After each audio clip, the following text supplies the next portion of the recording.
नमस्कार दोस्तों, स्वागत है आपका हमारे YouTube चैनल जेके स्टोरीज रियल में। हम एक बेहद चौंकाने वाली कहानी लेकर आए हैं। कैसे एक खुशहाल लगने वाला हनीमून अचानक खौफनाक हत्या में बदल गया। जी हाँ, बात हो रही है राजा सोनम रघुवंशी के मामले की, जिसे मेघालय में उनके हनीमून पर अंजाम दिया गया। आइए जानते हैं क्या था सच। इंदौर में एक ट्रांसपोर्ट कारोबारी की फैमिली रहती थी। यह फैमिली रघुवंशी फैमिली थी। इनके एक बेटे राजा रघुवंशी की 11 मई को शादी होती है सोनम नाम की एक लड़की के साथ। दोनों घर की मर्जी से होती है। शादी के बाद एक हफ्ता बीत जाता है।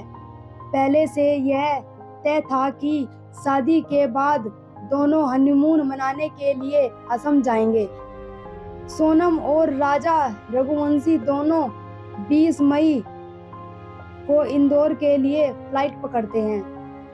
20 मई की शाम दोनों गुवाहाटी पहुंच जाते हैं। वहां रुकते हैं, कामख्या मार्दिक मंदिर के दर्शन करते हैं।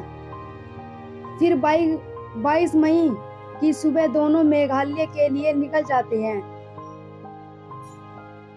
चेरापूंजी पहुंचकर एक होम स्टे पर रुकते हैं, जहां पहाड़ और वादियां थी।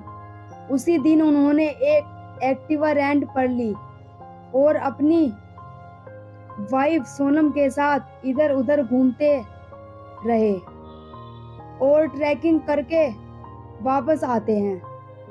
अगले दिन 23 मई को जिस होम स्टे में रुके थे वहां करीब 6 बजे चेकआउट करते हैं। ये स्कूटी इनके पास अभी भी थी, शायद इन्हें कहीं आसपास जाना था। अब उस दोपहर को राजा ट्रैकिंग पर निकल जाता है और सोनम एक कैफे शॉप पर रुक जाती है। अब दोपहर 1:30 बजे के करीब सोनम के फोन पर उसकी सास का फोन आता है। दोनों सास बहू में बातचीत होती है। इत्तेफाक से राजा की मां के फोन में रिकॉर्ड भी हो जाती है। सोनम अपनी सास को बताती है कि मैं इस वक्त यहाँ एक कैफे शॉप पर हूँ और राजा नीचे गए हुए हैं, कोई झरना है देखने के लिए। और यह भी बताती है कि उनका व्रत था और यहाँ खाना उतना अच्छा नहीं मिल रहा था। सारी बातचीत होने के बाद फोन रख दिया जाता है। अब घर वाले दोबारा फोन करते हैं, लेकिन सोनम का फोन बंद आता है। फिर वह राजा के फोन पर कॉल करते हैं, उसका भी फोन स्विच ऑफ आता है।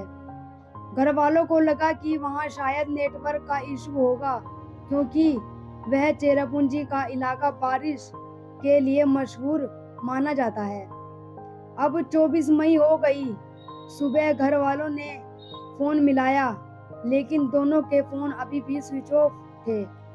अब घर वालों को थोड़ी फिक्र हुई, लेकिन उन्हें पता था कि जंगल और पहाड़ हैं वहां, इसलिए नेटवर्क का इशू होगा। अब वे इंतजार कर रहे थे कि खुद ही फोन आएगा। अब 24 मई बीत गई और 25 मई की तारीख आ गई। अब यह तीसरा दिन था बातचीत के बाद। अब 25 मई को भी फोन मिलाया, पर फोन अभी भी बंद था। अब घर वालों को फैमिली और सारी राजा को ढूंढने के लिए घबरा गई। उन्होंने तय किया कि राजा का छोटा भाई और सोनम का एक भाई दोनों को जाकर देखे कि वे कहाँ हैं, किस हालत में हैं। अब दोनों भाई फ्लाइट पकड़कर 26 मई को मेघालय पहुंचते हैं, शिलांग। फिर वे वहां लोकल पुलिस के पास जाते हैं और तस्वीर दिखाकर पूछते हैं, यह दोनों यहाँ आए थे क्योंकि यह दोनों गायब हैं। रिपोर्ट लिखी गई। गायब होने से पहले दोनों ने अपनी फैमिली के साथ पिक्चर शेयर की थी, हनीमून की घूमने की। उन्हीं पिक्चर में एक एक्टिवा भी नजर स्कूटी के पीछे मोबाइल नंबर लिखा था। अब राजा के भाई ने उस नंबर पर कॉल किया।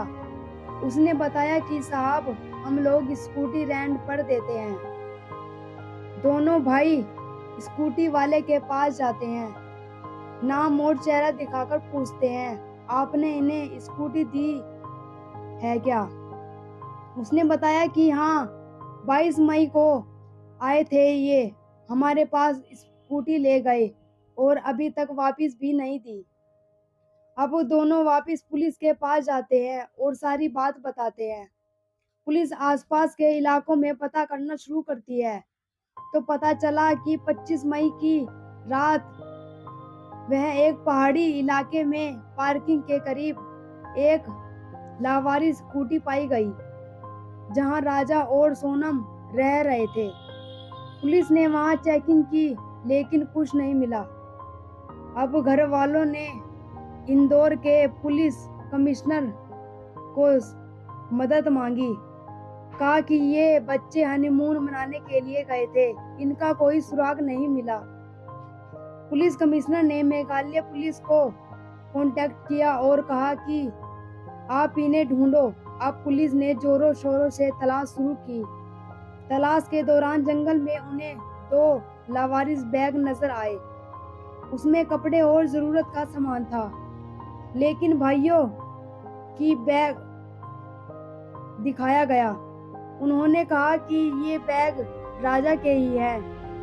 तलाश करते करते कई दिन बीत गए। 2 जून आ गई।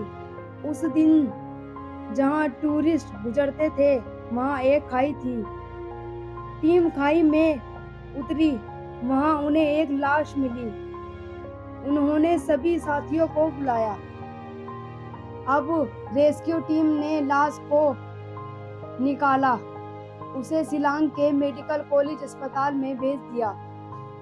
लाश की हालत बहुत खराब थी क्योंकि उसे 10 दिन हो गए थे।